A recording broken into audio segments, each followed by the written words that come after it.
अगर हम phases of growth की बात करें यानी ग्रोथ की जो स्टेजेस हैं, और यहाँ पर स्पेशली जिस ग्रोथ की फेज की बात की है वो लेटरल मेरिस्टम की नहीं की है, कौन किसकी की है? एपिकल मेरिस्टम की। मिसाल के तौर पे आप ये देखें, मैं इसको थोड़ा जूम करके अगर एपिकल मेरिस्टम को बना दूं, ये एपिकल मेरिस्टम,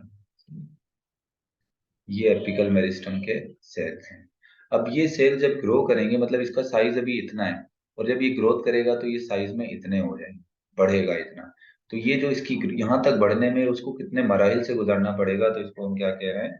जो है वो फेजेस ऑफ ग्रोथ कह रहे हैं। फेजेस ऑफ ग्रोथ में तो सबसे पहले तो फेजेस ऑफ ग्रोथ में आप वो कह रही है, in lower plant bryophyte growth simply involve the enlargement of cell followed by cell division. यानी अगर मैं हायर प्लांट लोअर प्लांट की बात करूं जैसे ब्रायोफाइट है, तो ब्रायोफाइट में सिंपली क्या होता है? ब्रायोफाइट्स के अंदर सिंपली ग्रोथ कैसे होती है?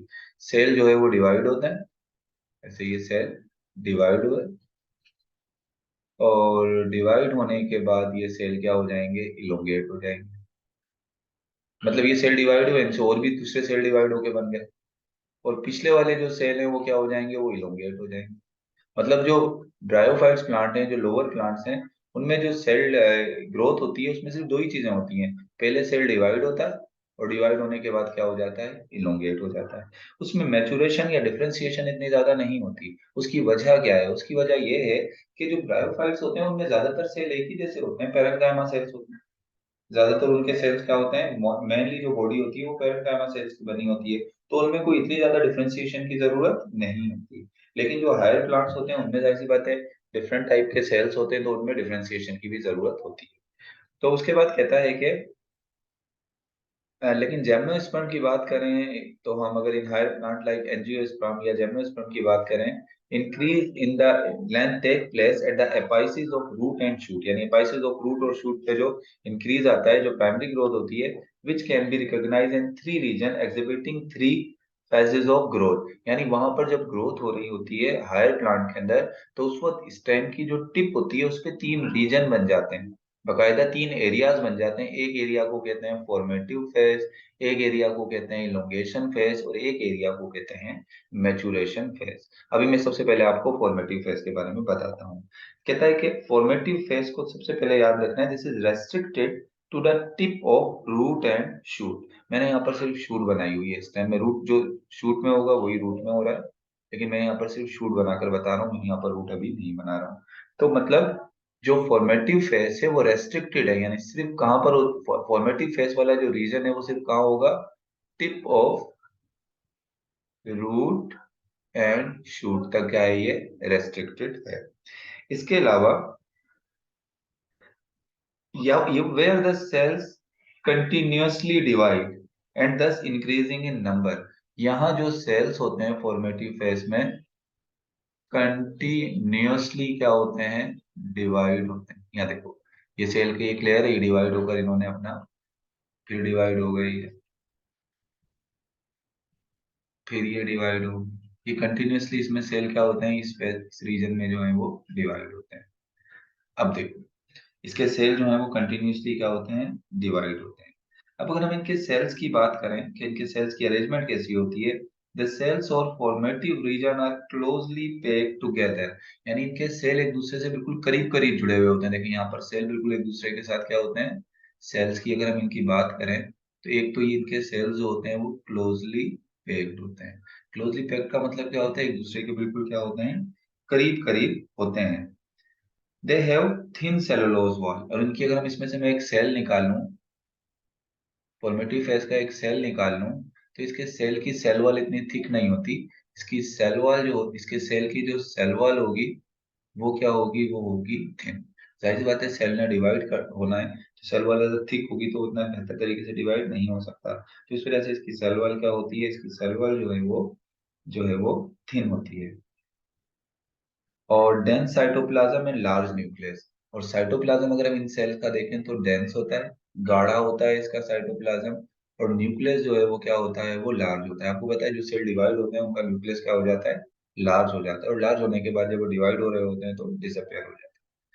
तो ये बात कर ली हमने किसकी, फॉर्मेटिव फेज की। तो फॉर्मेटिव फेज कहाँ पर लोकेटेड होता है, स्टेम की बिल्कुल किस पर, ये टिप पर, और रूट की टिप पर। इसके सेल कंटिन्यूअसली डिवाइड होते हैं। और अगर हम इसके फॉर्मेटिव फेज के सेल्स की कैरेक्टरिस्टिक लिखें तो ये सेल्स क्लोजली पैक होते हैं, इनकी सेल वॉल थिन होती है, डेंस साइटोप्लाज्म होता है, और न्यूक्लियस क्या होता है इनका, लार्ज हो जाता है। अब हम आ जाते हैं दूसरे फेज की तरफ जो है इलोंगेशन फेज। अब देखो फॉर्मेटिव फेज तो ऊपर हो गया, लेकिन इसके नीचे वाले जो सेल्स होंगे, यानी फॉर्मेटिव फेज तो ऊपर वाला चल रहा है, अब इसके जो नीचे सेल होंगे, यहाँ दूसरे कलर से शो कर देता हूं, ये नीचे की तरफ जो सेल्स होंगे ये क्या होंगे, साइज में इनलार्ज हो जाएंगे। इरेज करके बता देता हूँ। ऊपर तो फॉर्मेटिव फेज था ही, ऊपर फॉर्मेटिव फेज चल रहा है और उसके सेल ऐसे ही डिवाइड होते रहेंगे, लेकिन क्या होगा, नीचे वाला जो एरिया है, नीचे जो एरिया पहले जो एपिकल मेरिस्टम से जो बने थे, जो फॉर्मेटिव फेज से जो सेल पहले जो बने थे, वो सेल क्या हो जाएंगे, इलोंगेट हो जाएंगे। क्या हो जाएंगे, ऐसे इलोंगेट हो जाएंगे। यानी ऊपर इस वक्त सेल डिवाइड होकर ये फॉर्मेटिव फेज तो चलता रहेगा ऊपर, लेकिन जो नीचे वाला जो रीजन होंगे, इसके पीछे वाले जो सेल्स होंगे, वो किस में कन्वर्ट हो जाएंगे, वो हो जाएंगे इलोंगेशन फेज। वो किस में चले जाएंगे, इलोंगेशन फेज में। ऊपर वाले तो जो डिवाइड हो रहे हैं वो फॉर्मेटिव फेज के अंदर ही होंगे। This place occur immediately behind the formative region. यानी इलोंगेशन फेज आपको कहाँ नजर आएगा, ये नजर आएगा बिहाइंड फॉर्मेटिव रीजन। ये मैं एफ आर लिख रहा हूँ, उसका मतलब समझ लें फॉर्मेटिव रीजन। यानी ये ऊपर वाला जो ये सेल्स हैं, ये क्या है, ये है फॉर्मेटिव रीजन। चलो फॉर्मेटिव रीजन को रेड कलर दे देता हूँ, ये हो गया फॉर्मेटिव रीजन। सही है ना, रेड कलर से जो सेल शो कर रहा हूँ ये फॉर्मेटिव रीजन है। और फॉर्मेटिव रीजन के जो नीचे है, इनको मैं ब्लू कलर दे रहा हूँ, ये जो रीजन आ गया फॉर्मेटिव रीजन के नीचे, ये कौन सा रीजन हो गया या कौन सा फेज हो गया, ये हो गया इलोंगेशन फेज। यानी यहाँ पर सेल क्या हो गए, इलोंगेट जो है वो हो गए। The cells here do not divide. अब ये जो सेल इलोंगेट हो गए, याद रखिएगा, दे डू नॉट डिवाइड। अगर ये डिवाइड नहीं हो रहे तो इसका मतलब ये किस तरफ जा रहे हैं, ये परमानेंट टिश्यू में कन्वर्ट होने के लिए जा रहे हैं। अगर ये डिवाइड नहीं हो रहे तो आपको पता है परमानेंट टिश्यू या परमानेंट सेल डिवाइड नहीं होते। तो ये कह रहा है they do not divide, but on account of their turgid condition they enlarge and elongate. ये इनलार्ज और इलोंगेट हो जाते हैं, ये बढ़ेंगे साइज में और इलोंगेट होंगे। क्यों इलोंगेट होंगे, ये इलोंगेट जो होते हैं वो किसकी वजह से होते हैं, वो होते हैं टर्जिडिटी की वजह से। टर्जिड होते हैं ये, यानी बहुत ज्यादा पानी एब्जॉर्ब कर कर ये इनलार्ज भी हो जाते हैं और क्या हो जाते हैं, इलोंगेट भी हो जाते हैं। And they reach with their maximum size, यानी जितना पानी एब्जॉर्ब करके अपनी मैक्सिमम साइज पर ये पहुंच जाते हैं, जितने हो सकते हैं उतना अपना मैक्सिमम साइज क्या करते हैं, ये अटेन करते हैं। In the root the region of elongation extend over a few millimeter. यानी अगर हम रूट की बात करें, रूट के अंदर जो रीजन ऑफ इलोंगेशन होता है वो क्या होता है, फ्यू मिली मिलीमीटर होगा। किसके अंदर, रूट के अंदर अगर हम बात करें तो इलोंगेशन फेज क्या होगा, कुछ मिलीमीटर होगा।